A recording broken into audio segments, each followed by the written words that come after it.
बिस्मिल्लाहिर्रहमानिर्रहीम। अस्सलाम वालेकुम दोस्तों। सन 2018 में हिंदुस्तान के मशहूर फिल्म डायरेक्टर संजय लीला भंसाली ने हिंदुस्तान पर हुकूमत करने वाले 8वीं सदी हिजरी के मुस्लिम हुक्मरान अलाउद्दीन खिलजी के राजस्थान के किले चित्तौड़ पर हमले से मुताल्लिक एक फिल्म बनाई थी, जिसमें कहानी नवेज ने अलाउद्दीन खिलजी को एक वहशी और जालिम हुक्मरान के तौर पर दिखाया था, जो कि चित्तौड़ पर हमला वहाँ के राजा रतन सेन की दूसरी रानी पद्मावती की खूबसूरती का सुनकर उसको पाने के लिए करता है। दीगर हिंदुस्तानी पीरियड्स मूवी की तरह इस मूवी में भी तारीख को मस करके पेश किया गया है। बस इसलिए हमने मुनासिब समझा कि इस मौजू पर एक मुख्तसर वीडियो बनाकर नाजरीन को असल हकीकत वाक़या से आगाह कर दिया जाए। दोस्तों, इस सिलसिले में पहली बात तो ये याद रहे कि अलाउद्दीन खिलजी का चित्तौड़ पर हमला सिर्फ और सिर्फ मेवाड़ को दिल्ली सल्तनत का बाजगुजार बनाने के लिए था। उसके पीछे किसी रानी को पाने का कोई ख्वाबी मकसद किसी हम असर यानी कॉन्टेम्पररी मौरिख या हिस्टोरियन ने कभी बयान नहीं किया। जनाब अमीर खुसरो, जो कि अलाउद्दीन खिलजी के साथ उस लश्कर में शामिल थे जो कि चित्तौड़ का किला फतह करने गया था और जिन्होंने चित्तौड़ पर हमले की पूरी दास्तान को अपनी तसनीफ ख़ज़ाइनुल फुतूह में बयान किया है, वो चित्तौड़ पर इस हमले की ऐसी कोई वजह नहीं लिखते।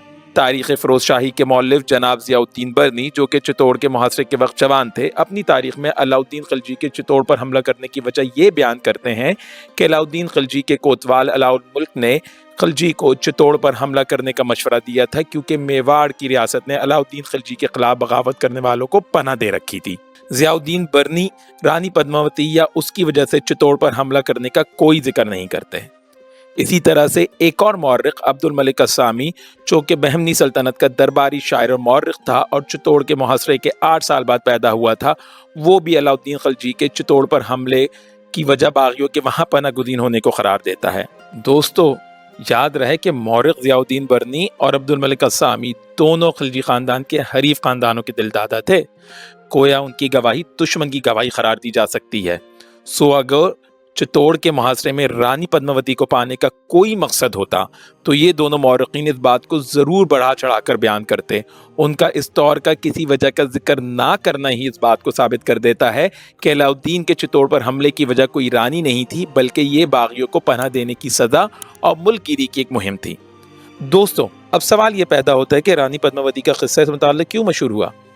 रानी पद्मावती की ख्याली कहानी सबसे पहले मुग़ल बादशाह बाबर के ज़माने के सूफ़ी शायर मलिक मोहम्मद मुतवफ़ी 1542 ईस्वी ने चित्तौड़ किले के मुहासरे के कोई 237 साल के बाद अपनी नज़म में तहरीर की। गोया हीर रांझा लैला मजनू की तर्ज पर सूफ़ी मलिक मोहम्मद साहब ने एक देवमालई कहानी तसनीफ़ की, जिसमें बयान किया कि अलाउद्दीन खिलजी को रानी पद्मावती के हुस्न की बाबत राजा रतन सेन का महापंडित राघु चेतव बताता है, जिसको राजा रतन सेन इस जुर्म में मुल्क बदर कर देता है कि वो रानी पद्मावती और राजा रतन सेन को खलवत में देखने की कोशिश करता है। राजा रतन सेन से इंतकाम लेने की गर्ज से महापंडित अलाउद्दीन खिलजी को रानी पद्मावती के हुस्न की तफसीलात बताकर मेवाड़ पर चढ़ाई करने का मशवरा देता है। रानी के हुस्न की तफसील से मुतासिर होकर अलाउद्दीन खिलजी दिल्ली से मेवाड़ चढ़ाई करने पहुंच जाता है, लेकिन राजा रतन सेन की मौत और किला फतह करने के बावजूद वो रानी पद्मावती को हासिल नहीं कर पाता, क्योंकि किला फतह होने से कबल ही राजा रतन सेन की मौत का सुनकर रानी पद्मावती अपने महल की सैकड़ों दासियों को लेकर आग में कूद जाती है, ताकि अलाउद्दीन खिलजी और उसके सिपाहियों के नापाक वजूद से खुद को बचा सके।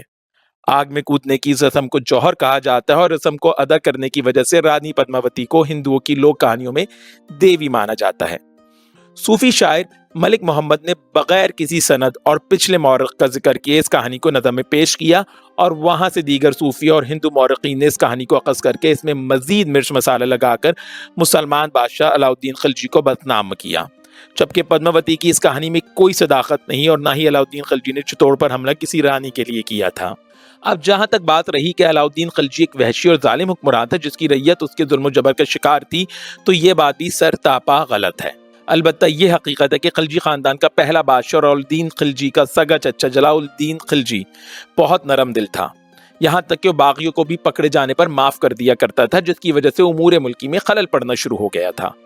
यही वजह हुई कि जब जलालुद्दीन खिलजी की नरम दिली की शोहरत आम हुई तो मुल्क भर में चोरों, डाकुओं और रहजनों ने सर उठाकर फितना और फसाद फैलाना शुरू कर दिया, और वो जब गिरफ्तार होकर बादशाह के पास लाए जाते तो बादशाह उनको पीरों और मशाइख की तरह बगैर सजा दिए वाजो नसीहत करके छोड़ देता और वो लोग वापस जाकर फिर से लूट मार का बाजार गर्म करते।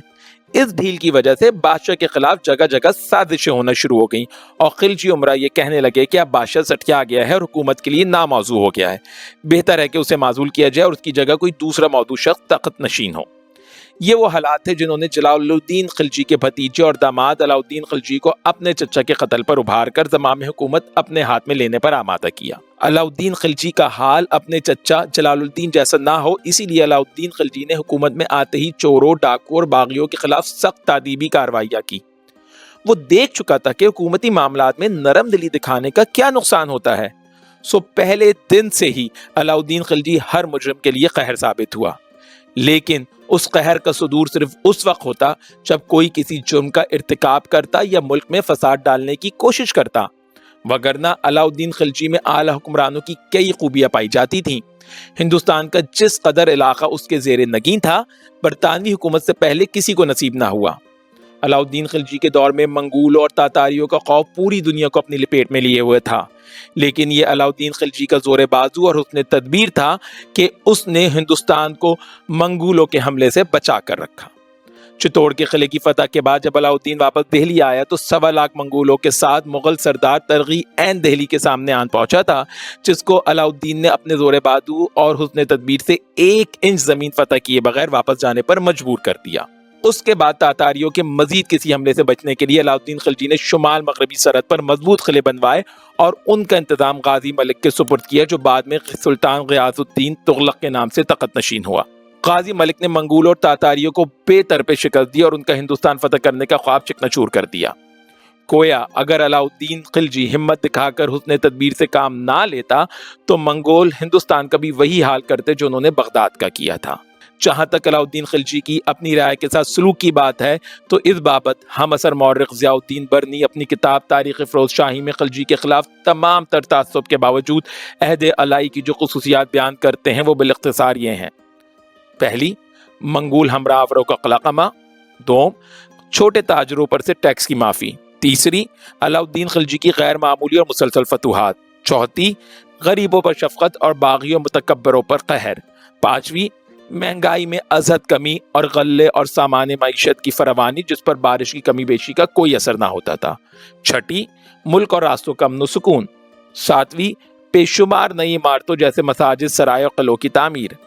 آٹھویں، تاجروں اور دکانداروں کی ترقی اور قواد شاہی کی پابندی۔ نویں، ملک میں علماء اور مختلف ماہر فن کا جمع ہونا۔ 10ویں، عام رعایا کی روحانی اور علمی ترقی۔ اس طرح مشہور سیاح اور مورخ ابن بطوطہ، جو کہ خلجی کی وفات کے چند سال بعد ہی ہندوستان میں وارد ہوا تھا، اپنے سفرنامے رحالہ میں علاؤالدین خلجی کی بابت لکھتا ہے: علاؤالدین نے 20 برس حکومت کی، وہ بہت اچھے بادشاہوں میں شمار ہوتا تھا۔ اہل ہند اب تک اس کی تعریفیں کرتے ہیں۔ وہ خود امور سلطنت انجام دیتا تھا، ہر روز نرخ وغیرہ کی بابت دریافت کرتا تھا۔ کہتے ہیں کہ ایک روز اس نے محتسب سے دریافت کیا کہ گوشت کے گرا ہونے کا کیا سبب ہے۔ محتسب نے کہا کہ گائے اور بکری پر محصول یعنی ٹیکس لیا جاتا ہے۔ بادشاہ نے اسی روز سے گائے بکری پر محصول ختم کر دیا۔ ایک دفعہ غلہ بہت مہنگا ہو گیا تو علاؤالدین نے سرکاری گودام کھلوا دیے اور نرخ سستا ہو گیا۔ دوستوں، اب جہاں تک رہی بات کہ ملک کافور اور علاؤالدین خلجی کے مابین غیر فطری تعلقات تھے، جیسے کہ سنجے لیلا بھنسالی صاحب نے بھی دکھانے کی کوشش کی ہے، تو یاد رہے کہ یہ سب خرافات و بکواس متعصب ہندو مورخین کا گھڑا ہوا جھوٹ ہے۔ کسی ہم اثر مورخ نے ملک کافور اور خلجی کے مابین کسی طور کے غیر فطری تعلقات کی بات نہیں کی۔ 300-400 سال کے بعد آنے والے مورخین کا اس طرح کا جھوٹ گھڑ کر کسی حکمران کی طرف منسوب کر دینا خود اس بات کے جھوٹا ہونے کو کافی ہے۔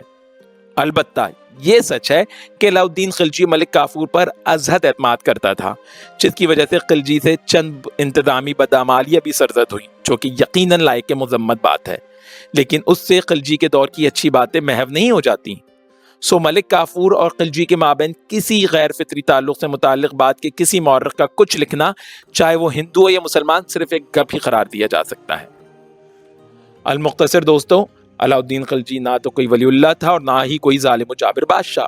وہ ایک عام مسلم حکمران تھا جس کے دور میں رعایا خیر و خوبی اور ترقی کے ساتھ خوشحال زندگی جی رہی تھی، اور جس کے دور میں ہندوستان نے نہ صرف ترقی کی بلکہ منگولوں کے فتنے سے بھی محفوظ رہا، جس کے لیے ہندوستان رہتی دنیا تک علاؤالدین خلجی کا احسان مند رہے گا۔